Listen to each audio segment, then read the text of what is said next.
Welcome to the Global Tech Leaders Podcast, where we help business leaders and individual contributors with actionable insights to hit their number and figure out the nuances of truly operating a business globally today, squeezing the essence of the lessons learned from the planet's top tech leaders.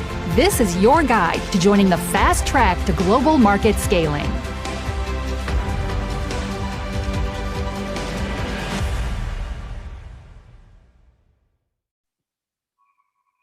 Today we are joined by Liam Morley. Liam heads up talent at Rasa.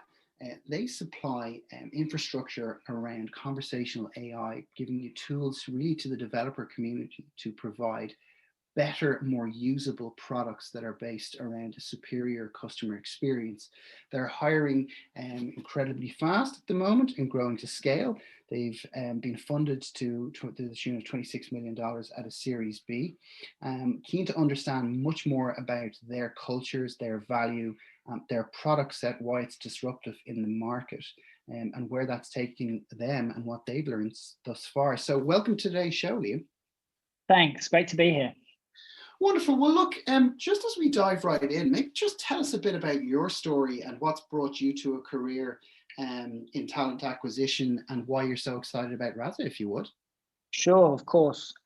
So I think like not many folks kind of start out as recruitment being their main goal, right? So I'm also one of those folks that kind of fell into it. So I as a young boy, I thought I was going to be a professional footballer, as we all do, and then the dream breaks when you realize you're not quite good enough. So I spent a lot of my younger years like playing football and then coaching and just in general being around people. Like I loved being around people. I loved the buzz. And that's sort of what attracted me to recruitment. I had some friends that were working in London for various agencies, and you know, they paint this great picture of this great life and, you know, you can do some brilliant things. So I kind of went for it and started working in London and loved it. But after a little while, the London life kind of burnt me out a little bit. And I was very fortunate that the company I was working at, they were opening an office in Berlin. And so kind of just took the plunge and went out there, and it was really an amazing move, an amazing career move that I didn't even really realize at the time. But kind of after moving to Berlin, I spent some more time with the agency and kind of realized that I wanted to move internally, and I wanted to, you know, help build something from scratch myself. But I knew I still needed to learn a bunch because agency recruitment doesn't always give you all the tools to be able to kind of transition internally. So I joined HelloFresh in Berlin, and that was great. There were, you know, big organization. They were around 400 or 500 in tech when I joined. Learned a ton. I think we finished the year that I was there at, you know, 600-700. So, you know, good scale. Hiring folks globally, which was really great. And really that kind of gave me the hunger that I knew that I wanted to dive back into a small, scrappy startup. You know, I'd seen life at scale at, you know, 400 to 700 or so. And, you know, it was great, but I really wanted to go back to that, you know, one room, know everyone's first name and their lunch orders off by heart. And so that journey kind of brought me to Rasa. It was really important to me to join a company that I thought could really impact people's lives. And, you know, conversational AI at the time wasn't something I was particularly, you know, had a lot of knowledge of, but I could understand the impact that this could have. And so when I took the job, and my mum kind of said to me, you know, why are you moving jobs? You know, she didn't understand that in the world of tech, people jump around every couple of years, right? She's like, why are you moving jobs? You've got a stable job. And And I said to her, well, you know, Rasa has the ability to change the way humans interact in the world.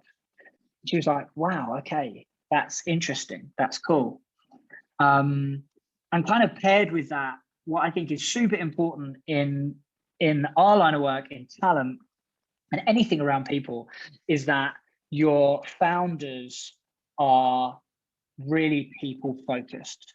And so I've worked at companies before where the founders like do recruitment because you have to scale, but it's seen as like a secondary function. You know, it's like, okay, we throw a role over the fence, the recruitment team fill the role, that person starts, great. It's a very like transactional relationship. And for me, like having that love of people and interaction and collaboration, I wanted to make sure that the talent function that I built was able to be strategic. You know, we should be pushing back on senior leaders about, you know, why is this target there? Why are we hiring this person? How does the org grow? All of those kind of like really difficult decisions that you have to go through when you're a small company. So Rasa was it for me because of the technology and the founders who, well, I'm still there 2 years later, so they're still very people focused, which just makes my life super easy. So that's kind of high level me. Started off with sport, ended up in conversational AI. As you do, I suppose. Exactly. I noted a couple of things you said there. I've definitely had that parental conversation, and I think it's very much a generational thing. I think it's kind of the post-war thing of the stability and you know, job for life and all those sorts of things, and that's very, very true in my world. I think it's just a different level of understanding. But I think you hit a few chords there that kind of resonated with me. You talked about hiring because you have to scale or because it's kind of a placeholder. But then you talk about hiring because you're changing the way people are working or approaching things. It's disruptive technology. And I've been fortunate enough to be there as well. I suppose both of those sound hectic. I'm curious to know, like, when you hire at scale with a functional placeholder versus hiring at scale, absolutely with a functional placeholder, but with a vision and a mission. How do those two? My question is twofold. How do those two scenarios play out? And the second part of the question is, how do you maintain the candidate experience during that journey? Yeah, good question. Good questions. Listen, it's very tough. I think that, I mean, candidate experience should always be, well, actually, I think candidate experience and hiring manager experience are like two just super important things, right? Like I say to my team a lot that, you know, we're very much working as consultants, right? We're in the company and we understand it, and we need to outwardly facing, we need to make sure that candidates are having a great experience and they feel what we already know about Rasa and its culture. And externally, we need to make sure that hiring managers know everything that's going on. They have all the context, and we guide them into making the right decisions, right? So I think those two things are super important. One of the really tough things about hiring folks at Rasa is that we are, you know, creating a category, right? Open source conversational AI doesn't really exist other than Rasa. So there's no like copy and paste. There's no real playbook. And so what that means is that some of the really intricate decisions that we're making, like go-to-market functions and, you know, all of these, the structural changes in the company, those things we're kind of having to go and find people that have done it at scale in great companies or companies we admire, and that can hopefully kind of bring that experience to Rasa, but with a Rasa twist, if that makes sense. Okay. And so because of that, it just makes it tough. You know, I think no company goes out and says that they don't want to hire great people, right? Of course, everyone wants to hire amazing people, but I think we really find that there are plenty of people that want to like buy into our mission and really want to forward this field, which is super important. And for us, it's about finding the right people of the right balance of where we are as a company at that moment, right? So when we talk about scale, like there's very different kind of almost barriers that you hit, right? So a sales leader that gets you to like 5 million ARR probably isn't the person that gets you to 50 million, right? So there's all these little pieces that you need to put together as you scale, that just make talent and recruitment difficult, but I think fun. I guess it is a lovely conversation to have about being disruptive and setting the stage for something that's changing the world. I think that's really, really cool. I suppose when you're doing the interviews themselves, what do you look for in a rock star? Like, how do you determine the glint in your eye? Like I've had a few different experiences as a hiring manager myself where, I've clearly known somebody ticks the boxes from a experiential perspective. They've got maybe the education, although that's not always a prerequisite, but certainly in a dev environment it would be. But a person who's done SMB, MM in terms of market share, maybe somebody who has X level of commercial experience. But then there's the intangibles, right? There's the folks who maybe you're going to take a bit of a risk on because they don't quite meet the criteria, but boy, did they sell themselves in the interview. Not from a cocky perspective, but just they had a glint in their eye. Like, what does that look like for you? Like, how do you determine that kind of person who you feel is like pent up, almost potential ready to explode? Yeah, I think like hiring for potential is a very difficult thing. Right, it's a very difficult thing to quantify. Right, how do you figure that out? Because there are so many things that you have to have in place for somebody to be able to reach their potential. Right, so I think there are at Rasa we hire like a bunch of folks who want to kind of forward our mission, and they're passionate about conversational AI. They're passionate about product, and really you can get that sense from people, right? So not that, I mean, Rasa is open source, right? So say you're an engineer and you're applying for a role at Rasa. If you are like really keen, you can almost try before you buy, right? You can look under the hood, you can dive into the code base, you can check the docs, you can figure out what's going on, right? And so like, sometimes a really good sign is if somebody's just really passionate about Rasa. And now, don't get me wrong, not everybody has the time to download Rasa and look through docs, and like not everyone has that time. So that's not, prerequisite that we're going to hire this person. But I think, you understanding how excited somebody is about the technology and also our take on the technology can have a huge bearing. And then of course, we talk a lot about culture ads, right? So Rasa's community is a bunch of folks around the world from, every nationality, ethnicity that you can imagine.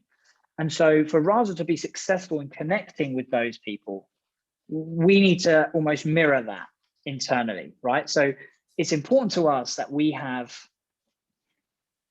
people that kind of add to our culture. So, we don't talk about culture fit because invariably that means a bunch of people that think the same and are the same. And so really through the interviews, we're looking for somebody who has a different perspective. There's conversational AI is a really tough problem that has been around for a long time. And still, if you say the word chatbot, people think of this horrible thing that pops up in the bottom of your screen and you just want rid of it, right? Yeah. And that's because it's hard to build. And so having somebody that has a different perspective, and maybe they don't come from a conversational AI background, maybe they come from a completely different background, but they have a way of looking at your product that is different to your product team, right? So these are all things that we really take into account. And I think one of the great things about our culture is people like love to be questioned. And, you know, one of our core values is to iterate quickly. And that's because we break things a lot, because, you know, you kind of have to, right? And so you can get a feel for this through the process of like how much people are used to iterating, how much process they need, because, you know, 90-person startup, there might not be much process in your function right now. You know, maybe you're the first person there. So all these things are really important to kind of weed out as we're talking to candidates. It makes sense. Makes a ton of sense. And I mean, I'm really keen to dig into the technology. I mean, with 10 million plus downloads, you've got 10K on the forum in terms of users, and then 600 plus contributors. What is the technology and what's so exciting about it, and where do you see it going? Yeah, good question. I think I love the open source base of Rasa, right? So we have 3 products, and our main one is Rasa open source, right?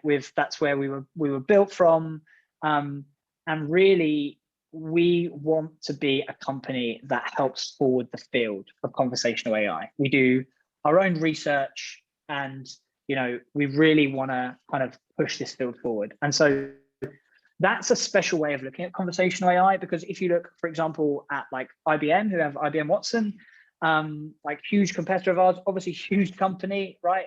Much more at their disposal. But the way we're looking at the problem is that if we have a community of folks around the world focused on this goal, that can really help to push us forward, right? So I think that's a really special take on the tech. But also, Rasa was founded by 2 very technical, super smart, great people. And they understand that for a really technical problem, you have a technical solution, right? So when we look at Rasa as a technology, and what we kind of see happening is almost like if you think about like mobile, like 10 or 15 years ago, okay? So 10 years ago, Barclays Bank didn't have a team of, you know, 100 Android engineers and 100 iOS engineers building their app, because they didn't need an app, because people just went into the branch and that was it. And now, if you don't have an app, people are leaving your bank. They're going somewhere else, right? Look at how the banking industry has been disrupted by digital banks, right? We see the same with conversational AI. So right now, we're seeing this big shift where large enterprises are starting to build teams of conversational engineers. So folks that specialize in building this technology. And what Rasa does is really says like, hey, you're super smart. Here's the infrastructure. You build on top and you make something that you need. And what a lot of our competitors do is they kind of give you this like out of the box, like, hey, here you go. Here's this thing that we've built. And it only gets you so far, right? So what we're doing is we're banking on companies really saying, okay, we need to empower teams internally in our company to build this technology, because, you know, I mean, one of our customers automated like 20% or something of their customer service inquiries at the start of COVID, right? Like, you imagine the implications that has in terms of customer service. Wow. Right? I had a horrific experience on the phone to Ryanair for about 10 hours trying to cancel flights, right? Now imagine if they had this smart assistant that just did it for you, right? And that to me is what makes this special, right? We're looking at it not from like a low code, no code, you know, out of the box solution. Like, this is tough to build. It's really tough. And you need specialists to build it. But we're trying to make it like as accessible as possible to those folks and really empower them to be able to build it. Got it. Okay. Yeah, no, it's interesting you mentioned that about this kind of demand around interaction and this level of convenience. We actually had Browser Stack on the show previously, where they're responsible for testing and remediation at a hardware and software level for those apps as they kind of get released. And I suppose one of the things that I've seen a shift in today is just this heightened level of expectation around customer service. Like we often on a regular basis, would have things delivered to our door, and, certainly Amazon and Amazon Prime, and, the ability to have it 24 hours later at your front door. And, first lockdown, certainly there were vans driving up and down my street alone 2 and 3 times a day to the same house, that sort of level of I suppose expectancy and immediate satisfaction. What do you feel has happened? What are the implications of that from a customer service perspective? Like, my father would have been a big believer in writing letters and sternly worded emails to the newspapers, which the editor promptly rejected. But can you maybe just give us an idea of what the expectations are today from a consumer perspective? And I suppose the flippancy of the consumer today, right? It's so easy just to shift banks, and I think that's pretty notable, as you mentioned, in online banking. I mean, I notice N26 are customer of yours. I'm a customer of them. It's super, and I love disruption around online banking, by the way. And we recorded a show recently in this space with a very disruptive company in London. I'm just curious to know, like, what's your sense of that? What's the level of expectation around customer service, given the fact that customers can change their mind like the weather, right? Yeah, for sure. I mean, I think it's the sign of the times. Everybody wants everything yesterday, right? And when you're given stuff really quickly, that becomes your expectation, so like, interesting you say about your dad. My uncle is the same. My uncle pays all of his bills by check and writes a letter and asks for them to, like, confirm in writing, and he will not bank online, like he will not, and they just don't do that anymore, right? And I think that really technology is just allowing us as humans to do everything at your fingertips, lightning speed. And when you can't do that, you get annoyed, right? If I go to order something, I ordered some headphones recently, and there was going to be like a 3-week wait. And I was like, 3 weeks for headphones? You're kidding me. What am I going to do for 3 weeks without headphones? This is horrible. And I was so annoyed, and I kind of thought about it, and I was like, what's wrong with me? Where's my patience gone there, right? And this is happening. If you don't treat your customers with speed but care, then they're probably going to go somewhere where they will get that, right? And I just think it's a real sign of the times. And actually, I actually think that COVID probably sped up the learning curve for large enterprises towards conversational AI, right? Because you can imagine the chaos in March and April when everything shut down, right? And the companies that were really forward thinking with their, like, AI strategy had things in place that could kind of mitigate this a little bit, right? But I mean, I had so many terrible customer service experiences, and you kind of accept it, right? Because it's, weird times, right? But now companies are looking and saying, okay, like, how can we kind of make ourselves pandemic, right? What can we do if something ever happens again like this? We can't react the way we did, right?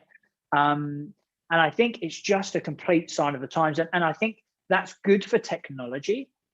And I think, we're able to build more intelligent contextual assistants, which I think is important, right? An assistant is an assistant. It's not a human, and it shouldn't ever pretend to be a human. But if it could, let's just jump in there, if I could. Could we maybe just define what an assistant is and what conversational AI is? So for me, it's the assistant that pop up on the right-hand side or wherever, left-hand side of a website where you're looking for, I demand service now type of thing. Maybe just clarify for our listeners what that looks like in a kind of a human interaction perspective with a vendor or a supplier, as it were. Sure. So, I mean, an assistant could be like a voice assistant, or it could be I hate using the word chatbot, right? Because people have they link it to such bad experiences, but it could be a chatbot, right? So, for example, you could go onto your bank and the bot kind of pops up, and it's able to do things for you without you speaking to a human and waiting online, right? So it might register your IP address, so it knows it's you, it knows you're in your home address, and then it might ask you a few quick security questions. Okay, you pass that, and then you can transfer money really simply. You can find out your balance. You can, all these little things that you want to be able to do very quickly. You would be able to do that, right? So that's more of a contextual assistant. So contextual means that it kind of understands the conversation. And when you think of like old chatbots, a lot of them are built on like rule-based systems, which means, it says, you say this, okay, then we answer this or that, right? Then if you answer with this, you answer with this or that. And what that does is it breaks very quickly, because as we know, humans are very unpredictable. And the way that we phrase the same sentence can be very different. And so if you have this rigid system, it's going to break quickly. And then you get the error saying, sorry, you need to speak to a human. And then you've just wasted 5 minutes and then you're frustrated, right? Whereas with a contextual assistant, you're really able, or the assistant learns from the conversation, and you are able to kind of dive in to the data and see how people are interacting with your bot. Like if I'm a customer, if I'm like a large bank, I'm able to see how my customers are interacting with my assistant, where it's breaking, where it's working really well, and then I can tweak it. And the reason it's AI is because it's getting smarter. It's learning, right? It's learning from these conversations, which is what should happen, right? The more interactions, the more conversations, the more data you have, the smarter that it gets, and the more context it's able to take from conversations. Yes, indeed. So it's learning as it goes. And you're able to make decisions based on data as opposed to gut feel. I think that's the new world we live in. That's the reality of it. Have you any maybe stories or anecdotes or customer successes that you think are relevant there, that have kind of been quite transformational, if you could share? Well, I think we had a large supermarket chain that automated like a load of I can't remember the percentage, and I think it was like 20 to 30% of their customer service inquiries with their Rasa bot, which is just like incredible. We have some like larger assistants that are dealing with like hundreds of thousands, millions of conversations a day, which is, amazing. If you think about the monetary value that has compared to, really large call centers for a company. I always think what I love about Rasa being open source is that there's people using Rasa all around the world for things that have no commercial, need, but they maybe help them in their life, right? And I think that's great. Like, for example, our customer success manager built a wife bot 2.0 for her husband, so he could ask it questions for like, hey, when do I pick our son up from daycare, and what happens here, and the assistant helps them, right? No way. And and that's like that saves him having to call her and be like, hey, what have I got to do here? And and she asks it questions as well, right? No one's perfect, people forget. And I think I love that the technology is accessible, right? You can download it locally. We have a bunch of YouTube videos, amazing YouTube videos that teach you how to download and build an assistant from our developer relation team, who are awesome. And so theoretically, anyone can download it and build it.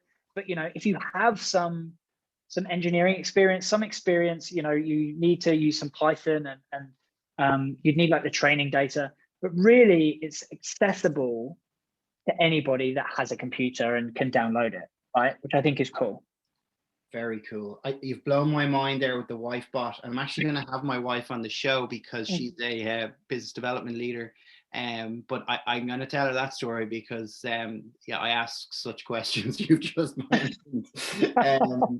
I'm a paint by numbers kind of husband. It needs to be laid out. I'm good once that's done, but I need to be told. So I'm curious as well in terms of market direction. You mentioned there about reduction in numbers in call centers and such. Do you feel that's inevitable? Do you feel that you know, the technology is going that way? But also, I suppose, from an underlying perspective, it's really a function of the fact that people don't want to speak to others as readily. I remember a great story about the founder of Ticketmaster, who did an interview. Tommy Higgins is his name. He did an interview with the first online concert, and he had all of these people who had booked for a particular concert. This is going back 20 odd years now. Had booked for a concert, and he called up the first person on the list and said, "Congratulations, you are the first person to ever book concert tickets online through Ticketmaster. How do you feel about that? And why did you do it?" "I did it so I don't have to speak to people like you," and hung up the phone right there and then. That was it, done. Do you think that's more prevalent today? And do you think it'll be less of a human interaction, but an expectation on the human experience, if that makes sense, from a you know, an online perspective? Yeah, I do think so.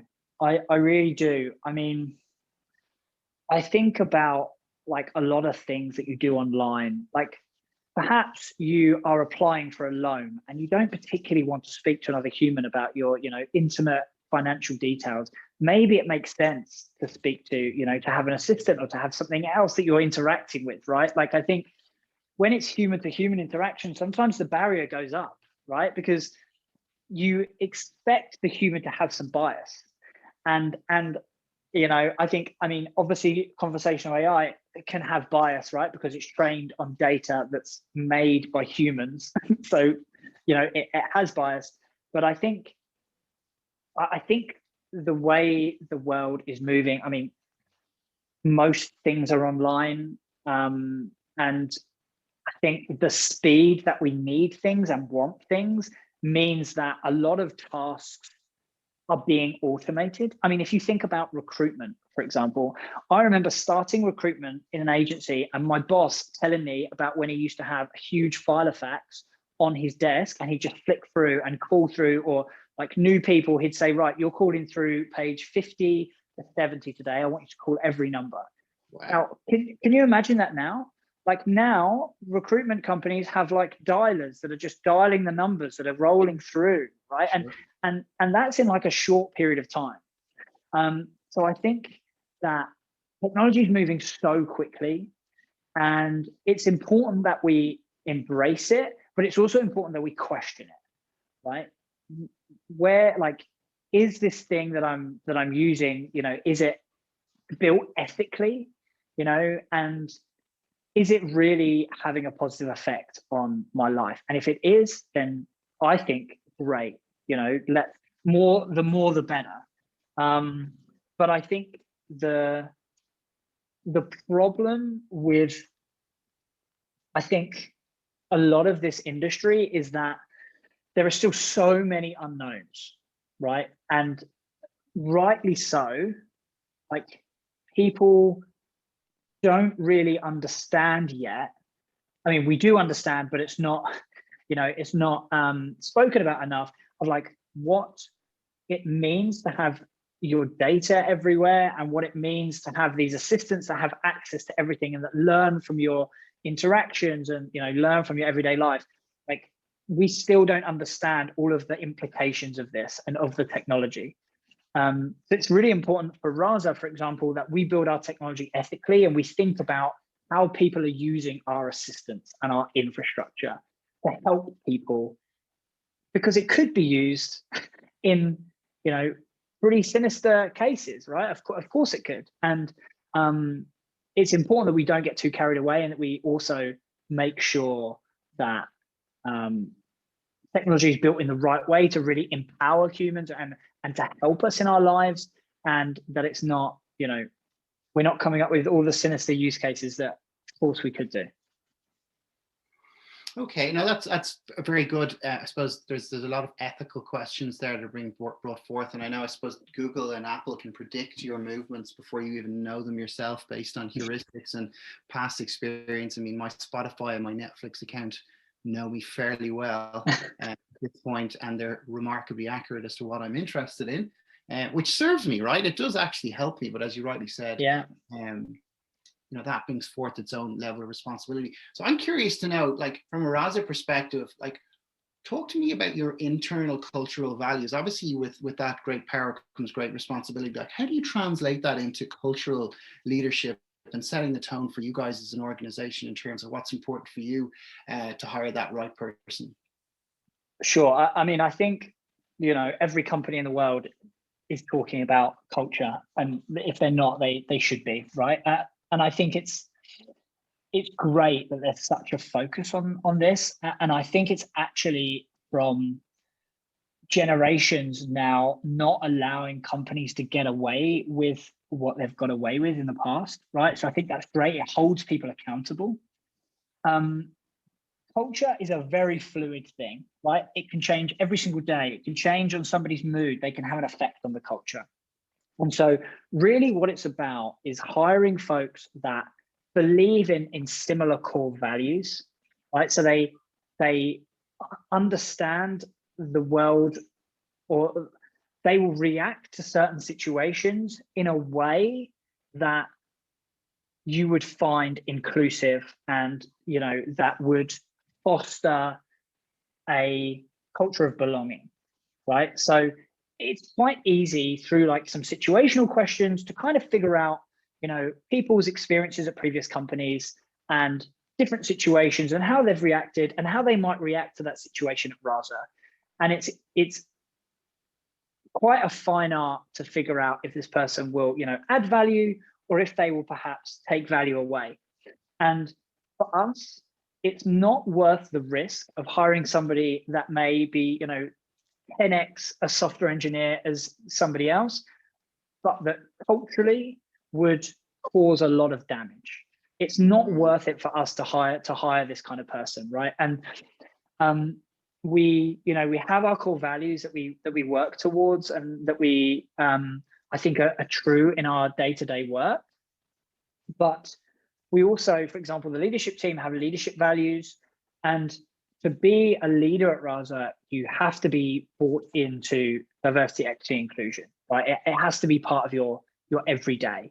And because we're thinking about it and talking about it all the time, it means that, listen, no one gets it perfect all the time, but it means that we're able to have the conversations to get it further along the line, where people can join and they feel included and they feel like they belong. They, feel like they're at the right place to work.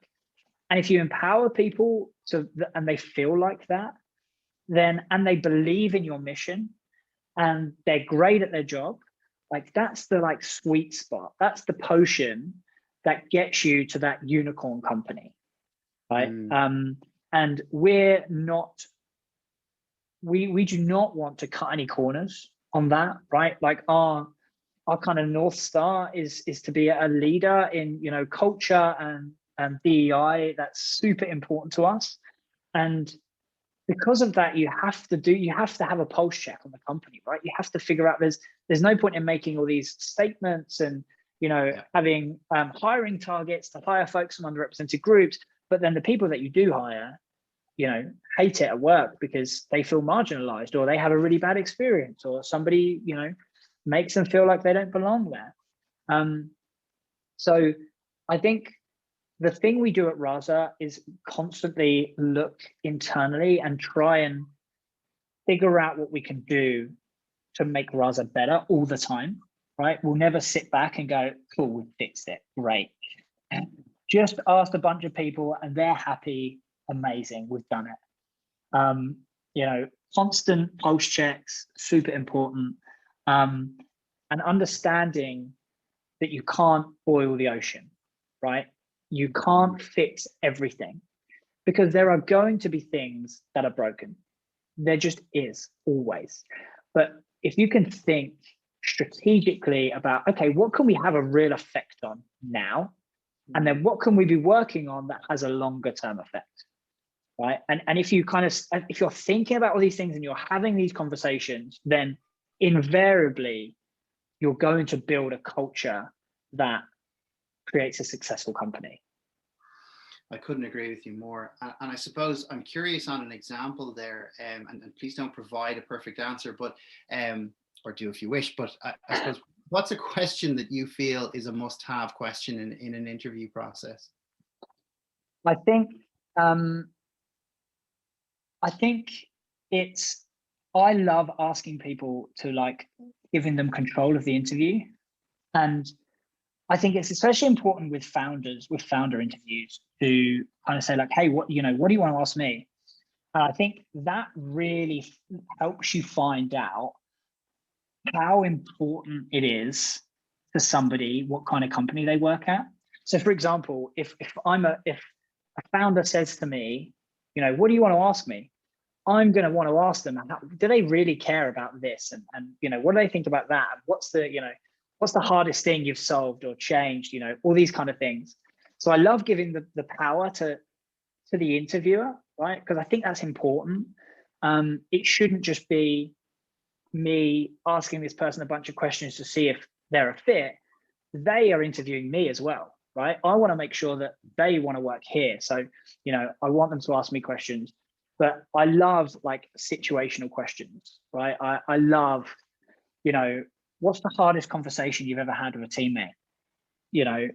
Because if things are breaking and you're trying to fix it and you're having hard conversations, you should be having these conversations all the time, right? All the time with my team, we break things and we have hard conversations. And so if somebody hasn't been in that situation, maybe they've been in a very different environment, and then we need to kind of dig into that, right? So yeah, situational questions I think are super interesting, but also empowering the interviewer, or the interviewee. Give them the power. What do you want to ask me? I think that's super important. Yeah, I agree. And I often speak to candidates and I say it's very much about you interviewing them as it is you being interviewed. Now, the good candidates will get that message. Some will misinterpret it to go, well, I'm just fantastic and they should be so lucky to have me. And that's absolutely not what it is. Yeah. But I think there are certain roles, unfortunately, that are in such high demand that folks know that they can command the market because there is a lack of Java developers, in a certain space with X years of experience and so on. And that's just a function of the market we live in. But it's really about seeing the bigger vision. And sometimes you'll find that candidates actually care less about compensation, but rather about the coolness of the platform that they're going to dev on and being a part of something that's a bit bigger. So I very much like that. And the smart guys will get that and I'll ask good questions like, tell me about why you're here, or if it is a founder interview, why did you start the business? Where do you see the industry going in 5 years? What's been your personal journey at the organization, and what have you learned along the way, and where's it heading? Those are the sorts of engaging questions that shows you're bought in, from my perspective. Anyway, I'm keen to drill into leadership. What does leadership mean for you guys? And when you're hiring leadership, what's key and crucial in setting that tone from a leadership perspective? Yeah, so number one biggest thing is that they're a people manager. So I think this is a really important distinguishing factor of being a leader or being a manager at a company. And I think this is something that a lot of people don't understand, right? They're an individual contributor and they think, okay, the next step is I want to manage someone. But what they don't understand is that your whole role completely changes, right? It's so different. And your job as a leader, as a manager, is not to be my job is not to be the best recruiter in my team. That's not my job. My job is to make sure that my team have everything they need for them to be the best recruiters. That's my job. And so if you're a leader that wants to lead by being the best at something, right, then are you really empowering your team, or are you just showing how great you are, right? So we have a very people focused on our managers. We want to know, if we're interviewing a manager, we want to know, who's your biggest success that you've managed? Because you hope that people have a story of somebody that they, took as a junior and they managed them all the way through to a senior, and this person was a great success. And, these are all lovely rainbows and butterfly stories, but you hope that somebody has done that. And so, it's really important that they understand that. And then it's also important that they understand, I mean, one of our leadership principles is lead by example, right? And I think this has like a lot of different areas to it. For example, if you're off work, like be off work, right? Don't be messaging people on Slack if you're off work, because if you do that as a leader, then your team feel like they have to, right? Take days off, because if you don't, your team won't, right? Like be completely open with your team. Tell them what's going on. Tell them when you're stressed and why. Share that with them, because that gives them like a sense of ownership. They understand what's going on, right? That's leading by example. Is really saying to team, I've had a really hard week because this and this and this, right? Because they see you're human. Otherwise, they won't tell you when they've had a really hard week, and you think everything's all roses, and then something breaks and you had no clue, right? Because they don't know how to communicate that with you. So I think for us, like the people focus is just so important. Yeah, I mean, I have a couple of phrases, truisms, if you like, that I kind of lean on, having been a leader myself, and am now from a self-employed perspective. But it's always hire people that are smarter than you and get out of their way. It's the Lee Iacocca expression. I see myself as a problem solver, right? So I'm here to solve problems on a regular basis. You solve one problem to create more for you to solve. So it's about removing barriers for your team. And I always also believe in always be firing yourself. So doing a job and then be delegating it out so someone else can work on that. So you're constantly progressing the organization and taking on more and more and more and more. And so that's kind of my philosophy. And then, lead by example as well, quite frankly, as you said there, do what you expect and expect what you inspect as well, right? So I think that's a very much a truism that a VP leader of mine gave to me many, many years ago as well. I also believe in the Ken Blanchard methodology around supportive coaching styles and so on, and implement and drawing out process of good asking of questions, and setting the tone that way. And also never take yourself too seriously. I really believe that. You have to be professional, but we're here to have fun too at the same time. Would you kind of share that sentiment? Yeah, I mean, I am like super relaxed, and I